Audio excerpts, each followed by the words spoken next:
Hey friends, Gary here, and today I want to talk about the ultra budget lenses for micro four thirds. I'm talking about the ones from Asian manufacturers such as Meike, TTArtisan, 7Artisan, and the likes. Do these ultra budget lenses suck? At this affordable price point, what should we expect and are they worth it? Anyway, over here I have a few of these so-called ultra budget micro four thirds lenses.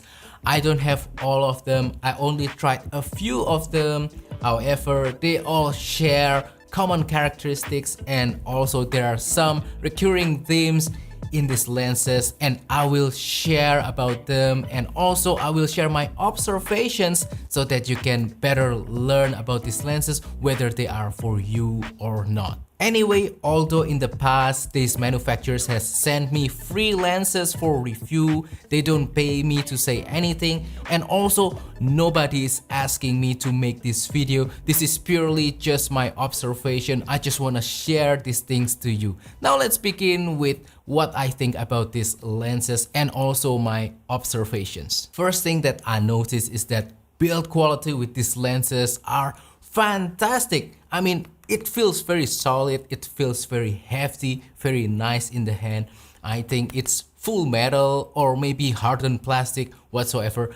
I don't know, but it's just so nice and it's quite amazing. At this price point you can get something that's very robust and doesn't feel like cheap plastic. Also, if you shake the lens, there's no like loose parts on these lenses. There's no like jingly jangly rattling sounding parts inside of the lens. They are all manufactured precisely and accurately. Speaking of accuracy, the manual focusing ring is just well dampened in my opinion. It's very balanced. It's very dampened to the point where you can start to get precise manual focusing, but it's not too restricting that you can still have a smooth battery rotation experience with these manual focus rings. Next thing that I noticed from these lenses is that they are mostly APS-C lenses adapted with micro four thirds mount.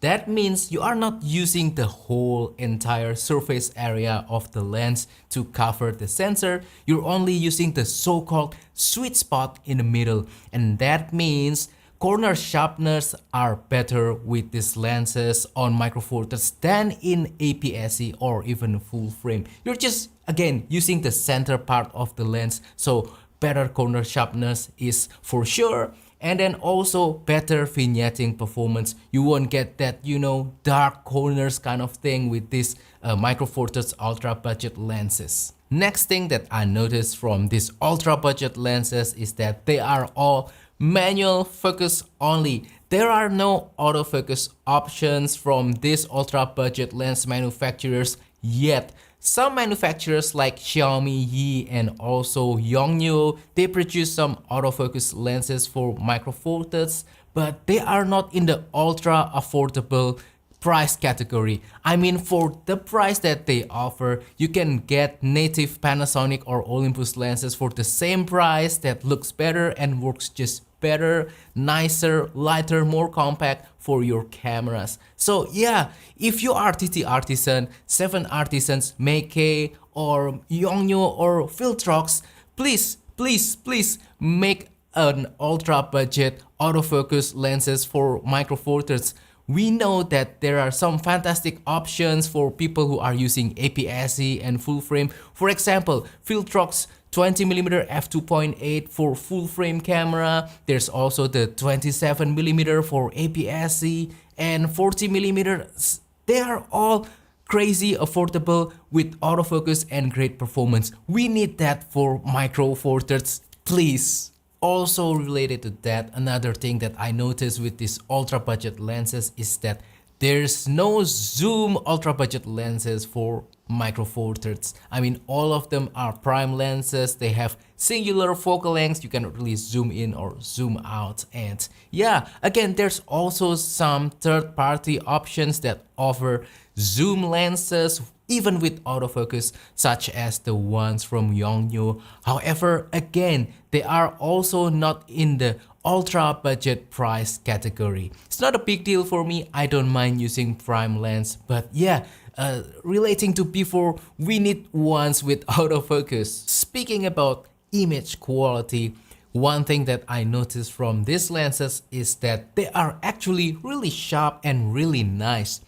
When you are shooting wide open with these lenses, maybe you will get a little bit of slight reduction in terms of sharpness and also slight reduction in terms of contrast, but not a big deal, still very acceptable. When you stop down a little bit, then you'll get the maximum performance of these ultra budget lenses. And that makes sense. No lens is perfect. They will always have a little bit of flaw here and there, especially when you're talking about this price point. But again, I just want to emphasize the word acceptable. Even if you are shooting wide open, they are still acceptable. I think you will be happy with their performance. I mean, most of the time with these ultra budget lenses, I'm just shooting wide open at f1.4, at f1.2 to get the maximum amount of background blur, because maybe that is the selling point of these lenses, you know, affordable,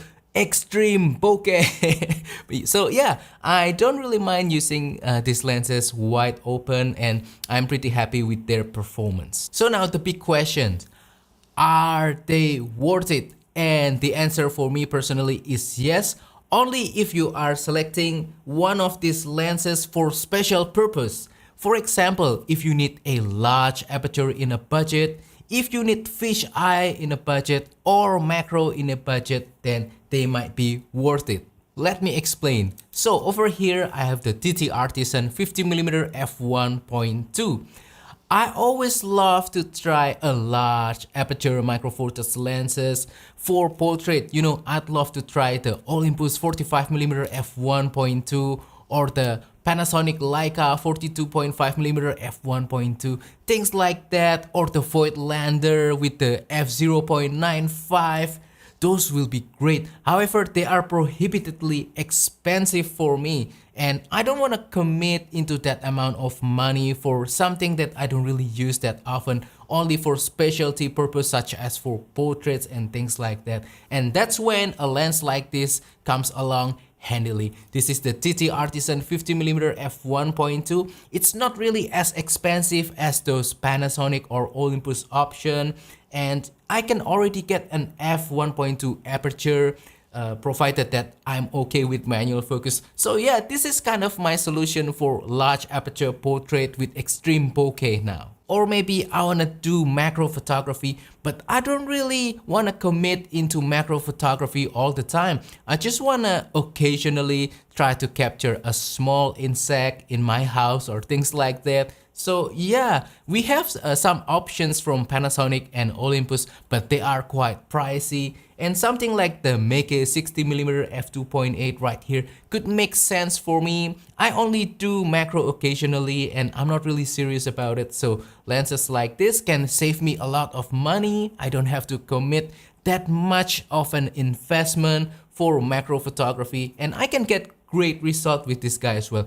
Again, provided that I'm okay with manual focus. Yeah, the manual focus thing, I think that's the biggest thing about these lenses. If you are okay with manual focus, then all of these ultra budget options are great. They will have very little compromise. They don't really sacrifice in terms of image quality, and you can get great result with them. So if you need specialty lenses, go with these ultra budget lenses if you don't want to commit that much money into your specialty photography needs. But even for everyday photography, I think you will also be okay with this kind of lenses. Over here I have the TTArtisan 23mm f1.4, also a great lens. I don't really use this for everyday photography because quite frankly, I prefer autofocus, but I can see how somebody with very limited budget will be okay with this lens. I think it will perform really great. It doesn't really have that much flaw, and I think he or she will enjoy doing photography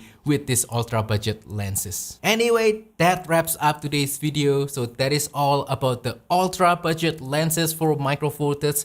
Hopefully this has been informative, useful, entertaining, and inspiring as well. So please let me know on the comment down below what ultra budget Micro Four Thirds lens that you are currently using.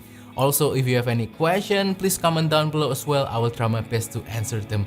Also, don't forget to support my channel by liking this video, sharing this video, subscribing to my channel down below. And if you want to support my channel even further, consider using the affiliate links on the description below, or use the super thanks button to make a small donation to my channel. Thank you, and I will see you on the next video. Goodbye.